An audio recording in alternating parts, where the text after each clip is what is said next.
Na stežaj. Sorina radijska klepetalnica. Ja, čas je, da odpremo vrata naše tokratne radijske klepetalnice Na stežaj.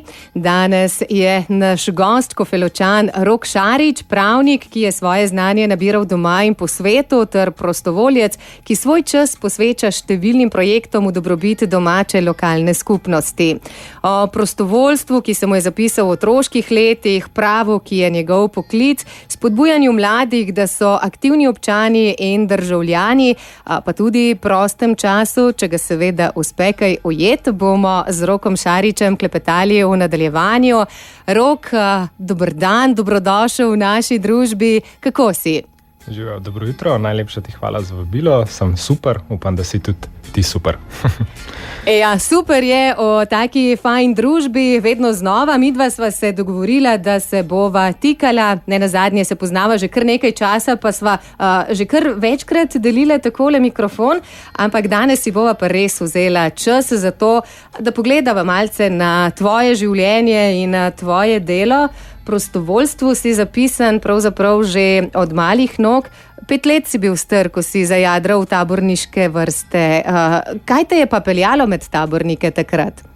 Ja, res je. 5 let je tista starost, ko, vsaj v Škofji Loki, ker imamo veliko taborniško društvo in je posledično tudi dovolj prostovoljcev, ki izvajajo taborniški program, in zaradi tega se lahko ponudi ta taborniški program tudi osebam oziroma otrokom v vrtcu, in zato sem bil tudi jaz eden izmed tistih otrok, ki se je leta 2006, se mi zdi, ali pa tam okrog prijavil k tabornikom. Mene so starši vpisali k tabornikom in to je bila mogoče zame neka tista stvar. Nisem igral nobenega inštrumenta, nikoli nisem ničesar zares organizirano treniral, nisem imel nekih drugih hobijev, vsaj ne v tistem času prehoda iz vrtca v osnovno šolo, tako da so bili taborniki tisti, ki so bili moja prostočasna dejavnost. In nekako čez ta program, čez vse te dogodke, akcije, aktivnosti so mi prasli k srcu in so me oziroma čisto nekako potegnali v vse, kar se dogaja pri tabornikih, v vse priložnosti, ki so mogoče še bolj izrazite pol, ko rataš prostovoljc.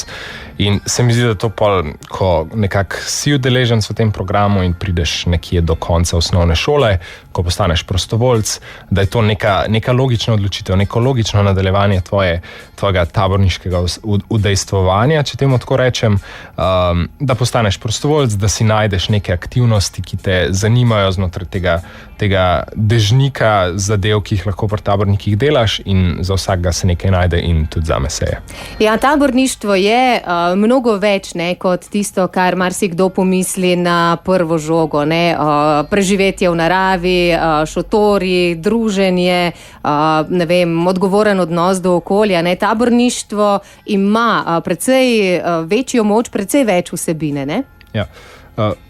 Ko se mi recimo pogovarjamo s starejšimi taborniki, ne z otroki, ampak s taborniškimi prostovoljci, o tem, kako bi zdaj to našo taborniško organizacijo opisali, vedno rečemo, da je to najprej vzgojna organizacija, zato ker sicer navzven včasih res zgleda, da, ne vem, postavljamo štore, kurimo ogne, hodimo na pohode, hodimo na orientacije, kar res delamo, ampak je vedno ozadnji nek vzgojni moment, ki ga mogoče vidiš šele kasneje, ko postaneš prostovoljc.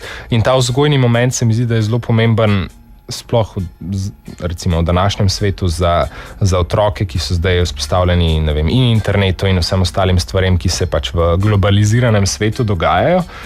In ravno ta vzgoja ozadje, ki pač temelji na nekih zame kvalitetnih vrednotah, sočutja, solidarnosti, dela v skupini in tako naprej, je tista, se mi zdi, ki res naredi razliko, in nekako ti pol te vrednote res prevzameš za svoje in jih tudi takrat, ko nisi tabornik, takrat, ko delaš druge stvari oziroma ko delaš nekaj, kjer nimaš taborniške rutke okrog vratu, so to tiste vrednote, ki jim slediš in so tvoje vodilo. Ki jih pravzaprav živiš v vsakodnevnem življenju, ne glede na to, kam te potpelje, ne? Ja, točno to. Zdaj sam si začel kot majhen deček, potem s taborniki gor rasel, zdaj pa prevzel tudi mentoriranje, pa vodenje oziroma funkcije na nivoju države, tudi v taborniški organizaciji. Kako si ti pravzaprav rasel s taborniki? Kaj vse si pri tabornikih že počel? Ja, ravno to, kar sem prej omenjal, ta prehod iz osnovne šole v srednjo šolo, ko oseba postane taborniški prostovoljec, je mogoče tisti moment, ko si res zelo motiviran, ko vidiš konkretne učinke na svoje delo prek neke samorefleksije, ker vidiš, jaz sem bil pa 10 let nazaj sem bil majhen, 10 let nazaj sem bil udeleženec v taborniškem programu, zdaj pa kaj vse znam, česa vsega se lahko lotam in tako naprej. In ravno ta del se mi zdi, da me je najbolj motiviral za naprej in prva stvar, ki sem se takrat lotil in jo nadaljujem še danes, je to mentoriranje na vodniškem tečaju. Ta vodniški tečaj je v bistvu izobraževalni tečaj za bodoče vodnike, se pravi za bodoče prostovoljce, ki vodijo svoj program za majhne otroke. In takrat se mi zdi, oziroma to je vsako leto avgusta ob Kolpi, se mi zdi, da sem se tudi sam zelo veliko naučil glede tega mentoriranja, ker je res tak specifičen pristop, bistveno različen od tega, kako dela z otroki, ker imaš tam neke najstnike, 15-16 let stare, ki se šele zavedajo, kaj vse je prostovoljstvo, kaj vse je odgovornost, ki jo bojo dobili kot prostovoljci in zaradi tega so to neki taki specifični uvidi, ki jih lahko dobiš šele takrat, ko si mentor.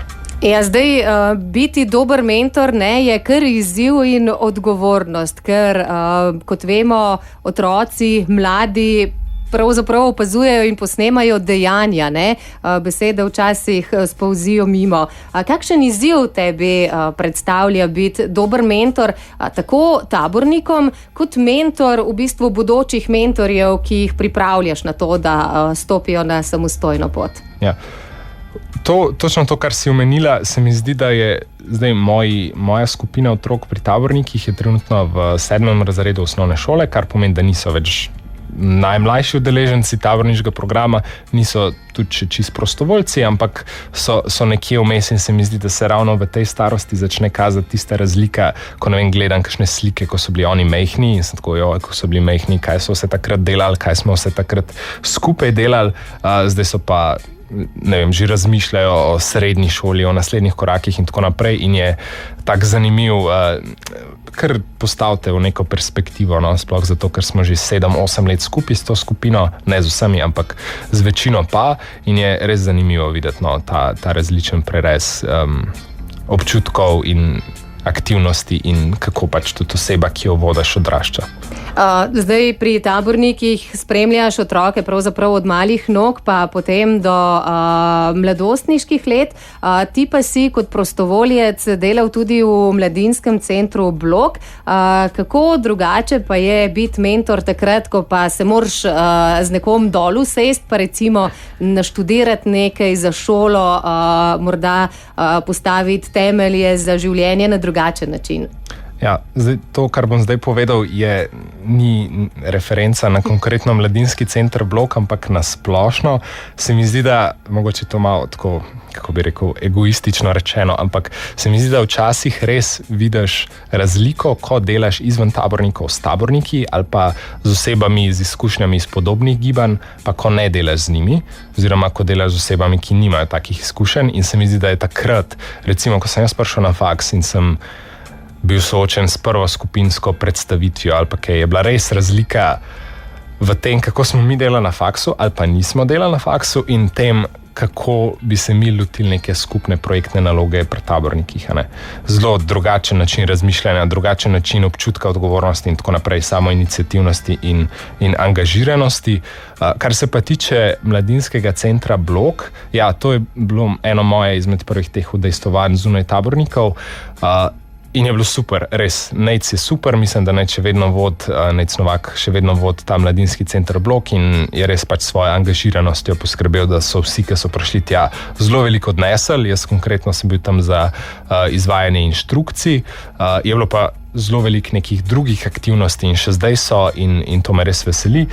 Je bila pa zame to cool izkušnja, no, ta mogoče malo bolj šolski način učenja drugih ljudi, ker tega nisem bil na tak način še prej deležen oziroma nisem bil še postavljen konkretno pred tako izkušnjo in mi je to, da sem lahko tam učil oziroma tam bil inštruktor, dal tudi neke druge razsežnosti zaradi tega.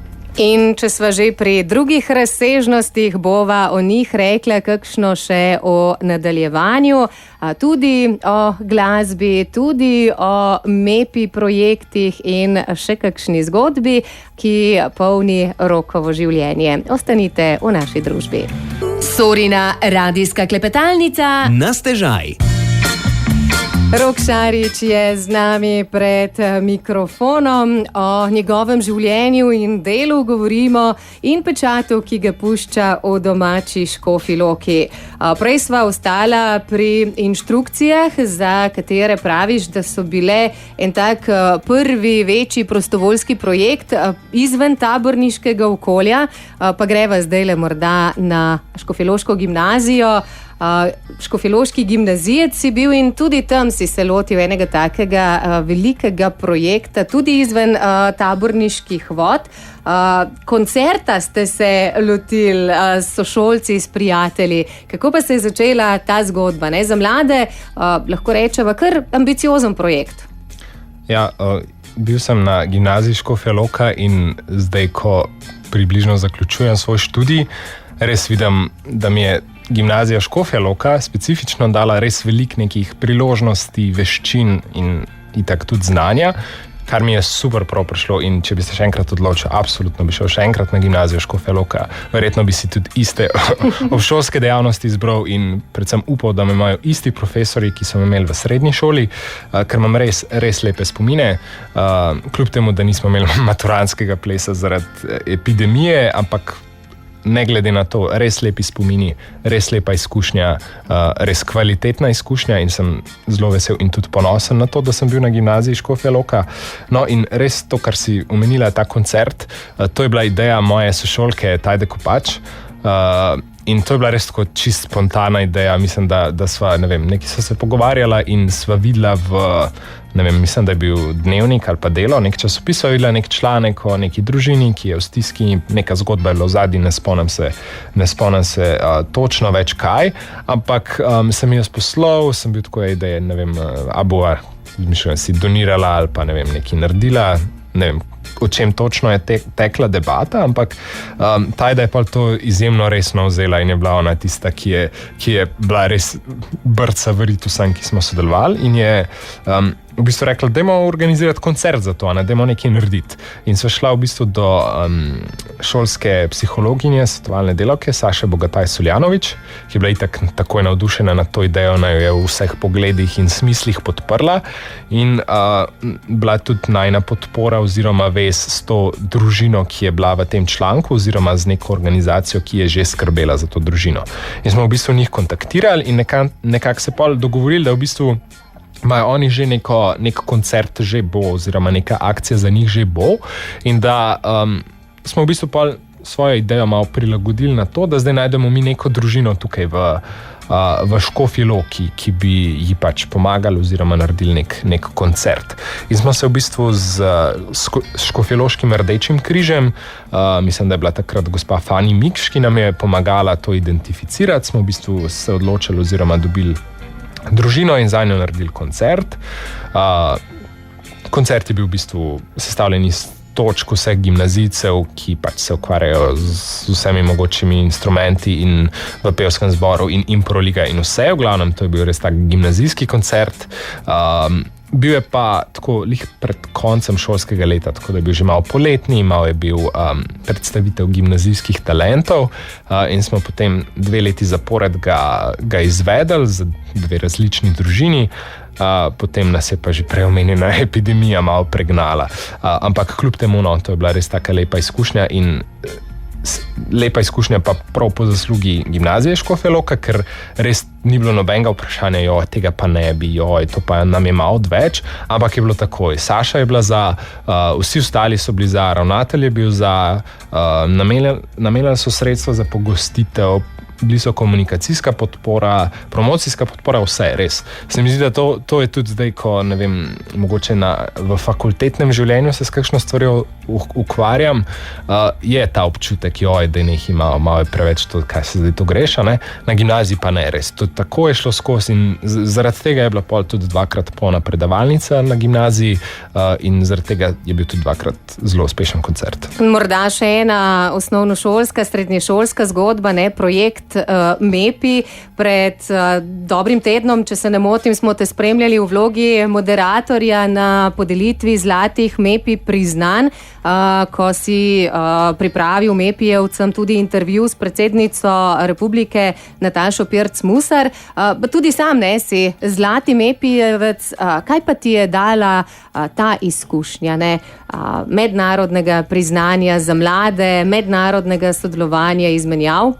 Ja, program MEPI je tudi ena izmed teh stvari, ki mi jo je ponudila gimnazija Škofja Loka in Škofja Loka nasplošno je ena izmed zibelk, če rečemo v narekovajih, MEPI programa v Sloveniji in tudi konkretno gimnazija Škofja Loka je na vsaki podelitvi MEPI res izjemno številčno zastopana z veliko prejemniki, veliko dijakov se odloči iti v ta program in ga tudi uspešno dokonča in oder je vedno premajhen, no, res za vse gimnazijce iz Loke.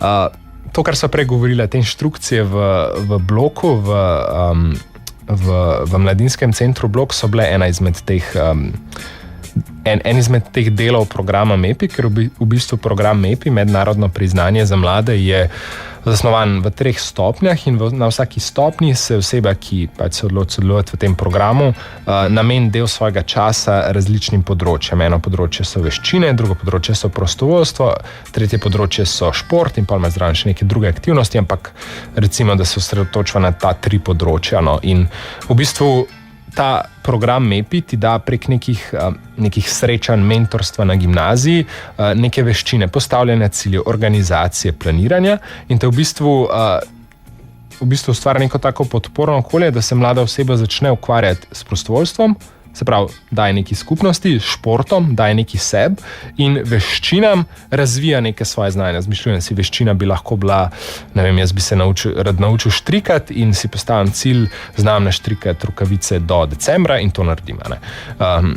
Pri tem mi pa pač pomaga mentor, ki je profesor v tem primeru na gimnaziji Škofja Loka in ne vem, mogoče ta mentor zna štrikati, mogoče pozna enega drugega profesorja, ki zna štrikati in se pol povežemo in tako naprej. V glavnem, neko podporno okolje je in to se mi zdi, da je prva stvar, ki je zelo pomembna pri programu MEPI, da ti da neko inicijativo za to, da greš ti vse te stvari. To je prva stvar. Druga stvar pa je, da ti to delaš 3 leta oziroma 3 stopnje, recimo 4 leta, celo srednješolsko izobraževanje oziroma mogoče začneš to lahko že v 9. razredu delati in v bistvu dobiš tudi neke vrednote prek tega, ki je zelo pomembno, da jih pol neseš naprej v svet. Sploh zato, ker ti zlato priznanje v programu MEPI recimo dobiš ravno v 4. letniku ali pa v tem obdobju, ko prehajaš iz srednje šole v bistveno drugačno fakultetno življenje. In takrat je res pomembno, da te zadeve sabo vzameš v svet. Ker recimo ena stvar, ki jo delaš pri MEPI-ju, so prostovoljske odprave, kar je v bistvu hajk, bivakiranje, spanje vzunji v neki skupini ljudi, skupaj načrtuješ, skupaj hodeš z zemljevidom in tako naprej. V glavnem, tam se res v takem res izrazito naravnem smislu začneš učiti, kako se prilagajati v skupini. In to je pol neka stvar, ki spet naredi razliko kasneje, ko prideš na faks, kako se ti prilagajaš, koliko si prilagodljiv, koliko si fleksibilen, koliko se znaš tudi, če rečem v narekovajih, v neidealnem vremenu pripraviti na to, da boš prehodil par kilometrov zunaj. Tako da to je ključno. Z nahrbtnikom na ramah, pa z nekaj trme, če bo potrebno. No, zdaj omenil si že mednarodne izkušnje, mednarodne izmenjave, tudi sam si kar nekaj v času študija, pa tudi zaradi prostovoljstva potoval po svetu. Zdaj ena taka posebna zgodba je bila zagotovo tvoj prvi odhod na sever, na Finsko, kjer ste obnavljali učno pot. Kako se zdaj spominjaš tega projekta?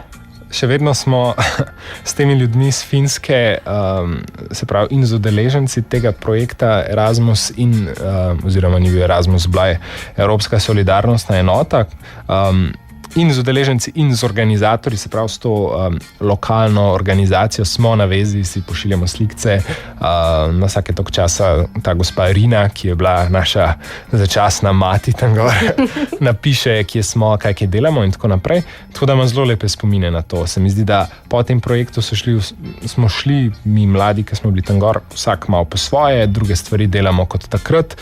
Ampak sigurno neke vezi ostanejo. Jaz sem spoznal gor eno madžarsko kolegico, ki je prišla 2 leti nazaj s kolesi iz Budimpešte do Loke in smo se videli. Pa sem spoznal eno kolegico iz Portugalske, sem jo šel obiskat lansko leto. Tako da vezi sigurno ostanejo, no, in je res super tak mehurček bil na severu stran od Vročine. Parka, kako izgleda danes, pa še nisi šel pogledat? Ne še, ampak dobimo zelo veliko slikc. No. Imate stvari pod kontrolo. Absolutno. Velja, tudi mi dva jih bova dala pod kontrolo čez naslednje 3 minute, ko bomo spoznali Roka še skozi oči in delo pravnika. Na stežaj. Sorina radijska klepetalnica. Z Rokom Šaričem klepetamo danes, prostovoljcem po duši in pravnikom po poklicu. Sicer šolskih obveznosti, študijskih še nisi čisto opustil, čeprav si letos, če sem našla pravi podatek, v začetku februarja ponosno dvignil pravniško diplomo. Rok, zdaj mogoče bo zvenelo stereotipno, ampak pravniki so načeloma taki resni, odrezavi, odločni, prej taki bolj zoprni ljudje, kot pa prijazni, dobrosrčni, dobrodelni, pripravljeni pomagati. Kako si se pa ti znašel v pravu, ne? Kot prostovoljc, kot dobrodelnež?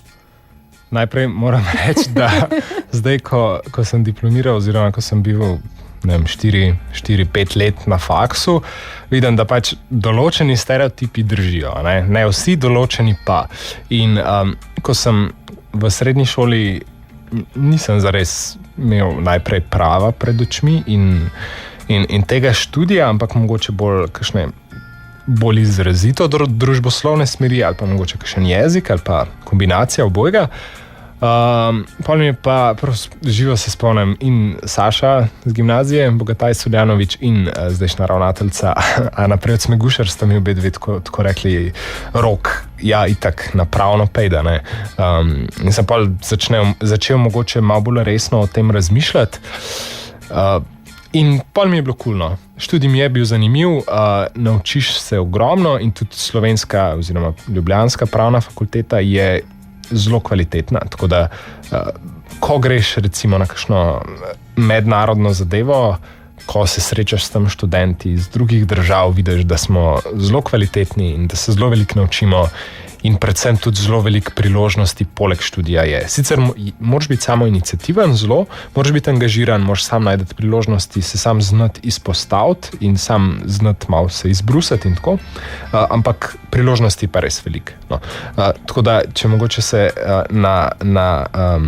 referiram še na to, kar si rekla na koncu, ker je del teh stereotipov zelo resničen, se mi zdi toliko bolj pomembno, da nisi zaprt v tem mehurčku na Poljanskem nasipu 2 v Ljubljani, ampak imaš nek stik z, ne vem, ali si nek športnik, ali ne vem, si prostovoljc, ali zmišljujem si, delaš nekaj drugega, kar je XY, ker ti to res pomaga pri tem, da ustvariš neko ravnovesje, ki se mi zdi, da je pol ključno za neko uspešno tudi pravniško delo.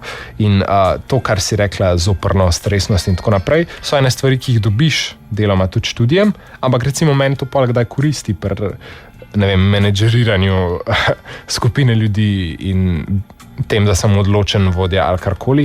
In po drugi strani neka sočutnost, odgovornost dela v skupini mi koristi, ko delam kaj v tem pravniškem svetu, če se tako izrazim.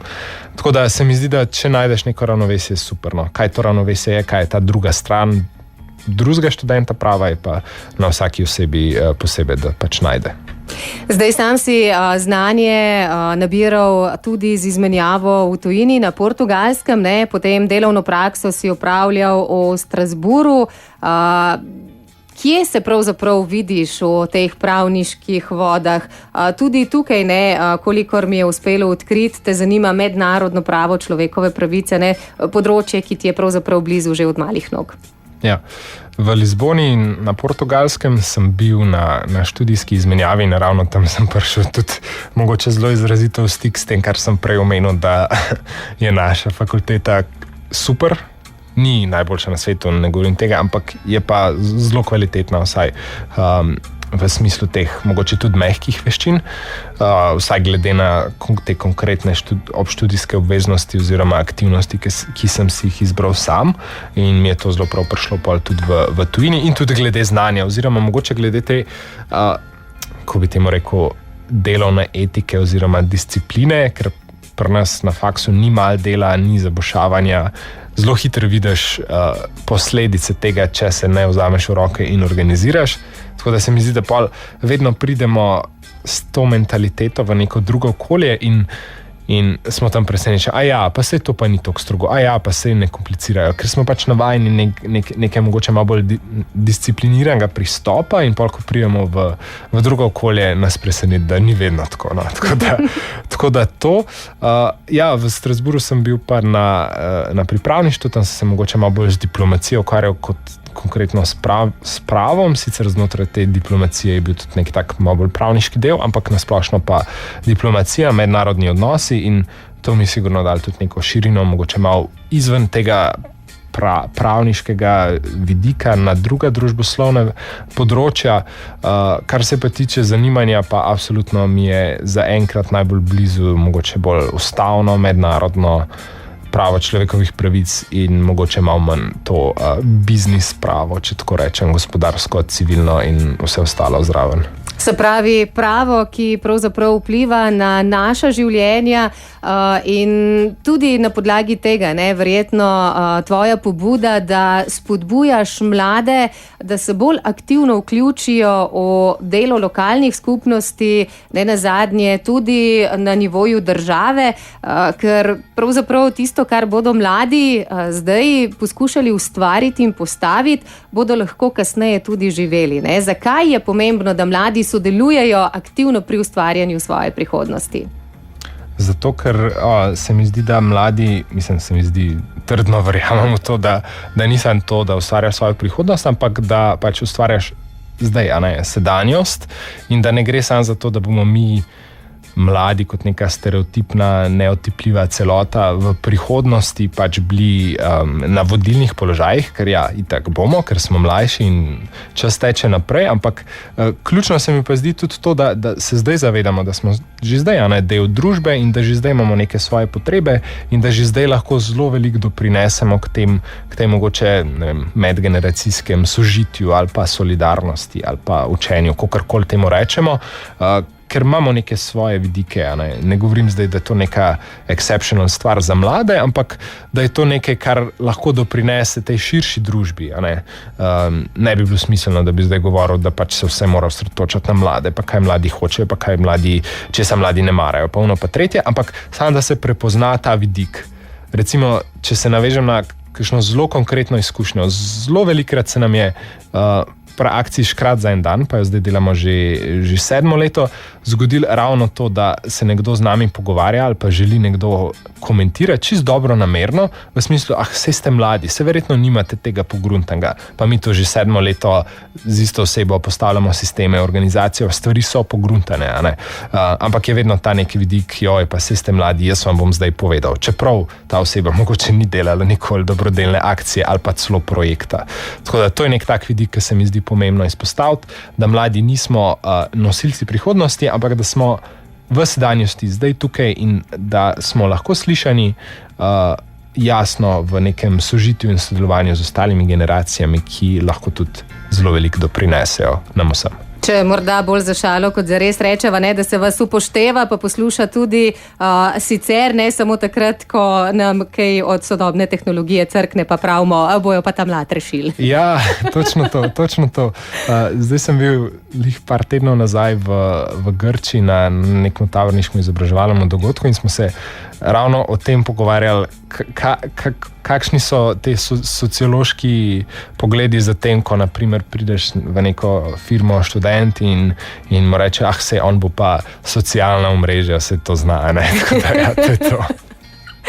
No, o tem, da gre mladim delo dobro od rok, smo danes že kar nekaj povedali, še kratek glasbeni predah si bomo privoščili, potem pa seveda izpostavili tudi decembrsko akcijo, ki prižiga iskrice upanja v očeh in za katero je kriv, lahko rečemo v navednicah, pa dodamo, hvala Bogu, tudi Rok Šarič, ki je danes z nami. Sorina radijska klepetalnica na stežaj.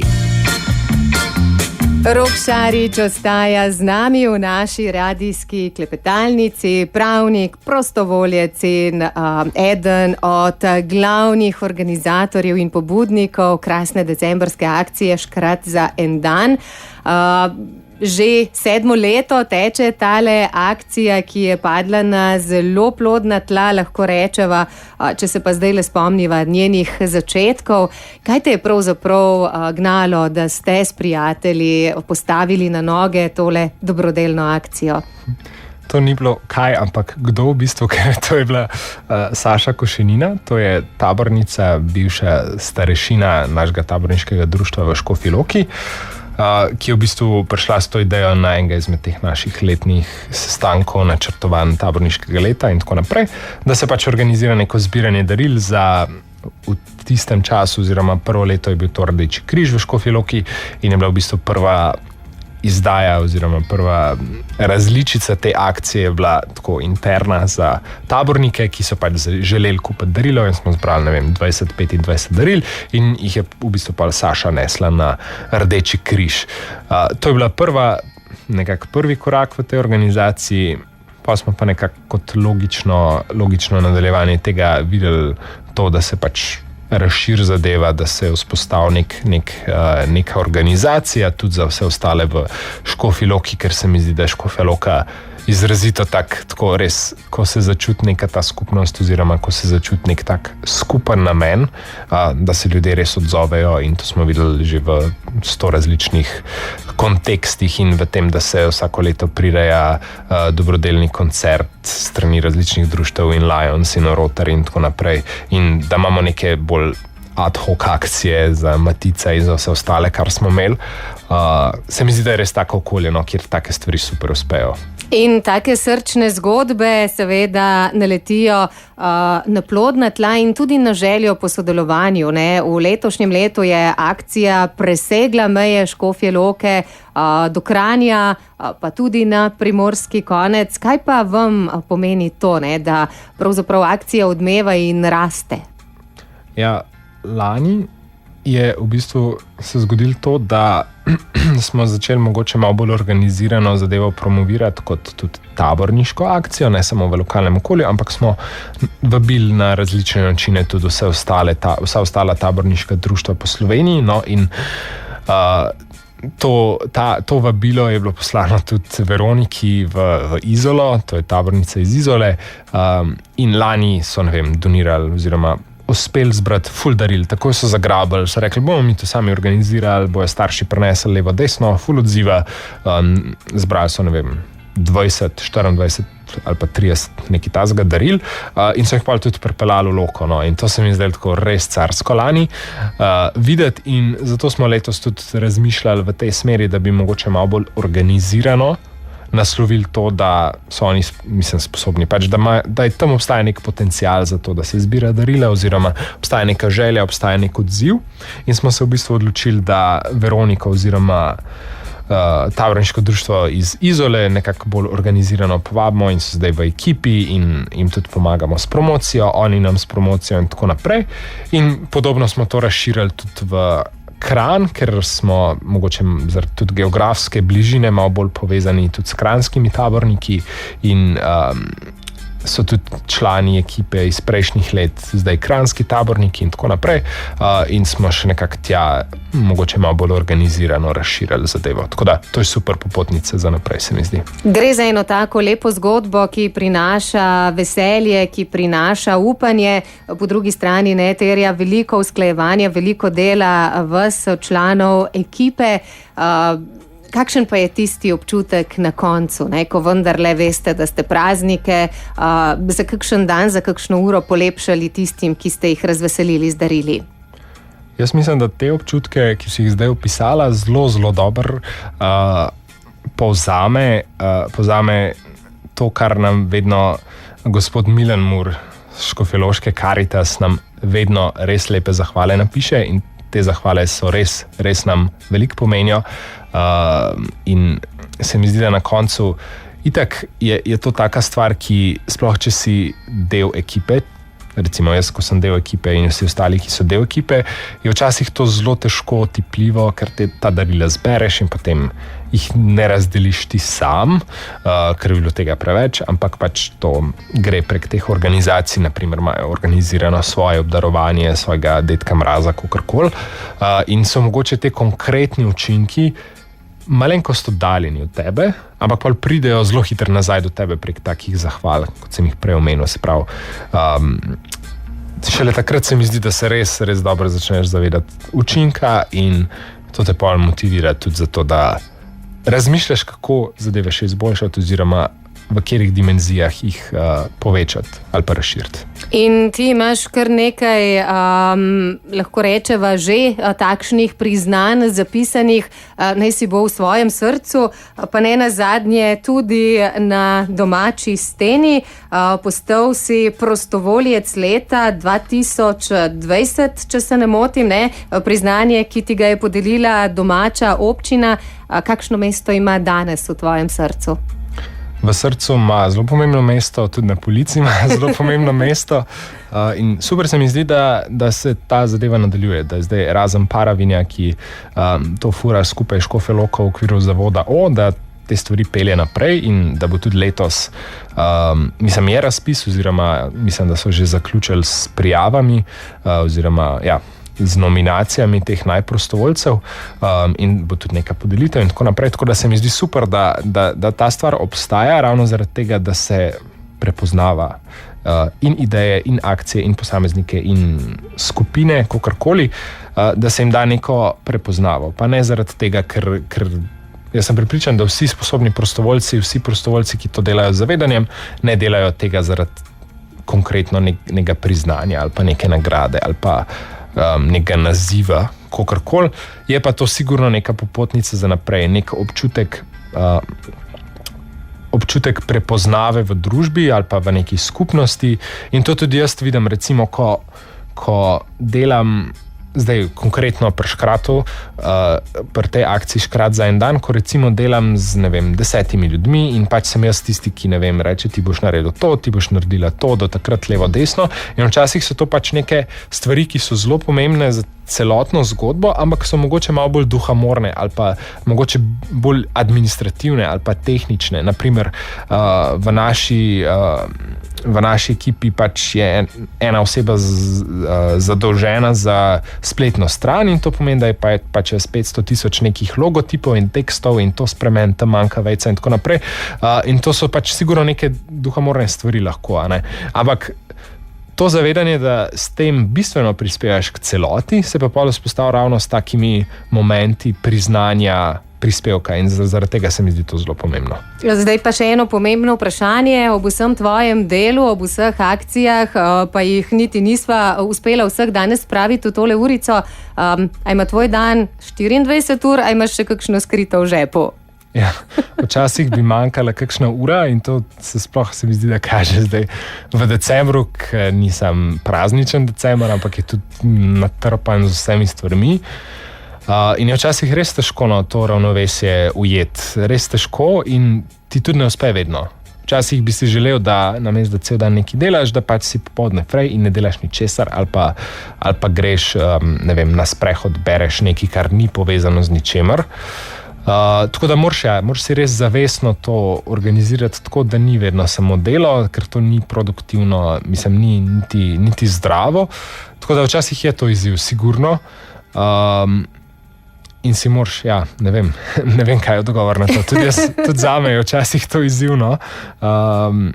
Mogoče neki opomniki od drugih ali pa neka organizirana druženja, kjer samo zabušavaš. Je pa res, da pol, ko priješ v neko obdobje, kjer nimaš ničesar, je pa tudi čuden občutek. Recimo, jaz vedno, po izpitnem obdobju na faksu, kjer se prej, cel dan učim, pa skozi imam neki, pa kar naenkrat konci izpita in pa sem doma in gledam v luft in je ful čuden. Ampak v vsakem primeru se mi zdi, da to ravnovesje je res pomembno. Ja, verjamem, da ne gledaš prav zelo dolgo v luft, glede na vse, kar v življenju počneš.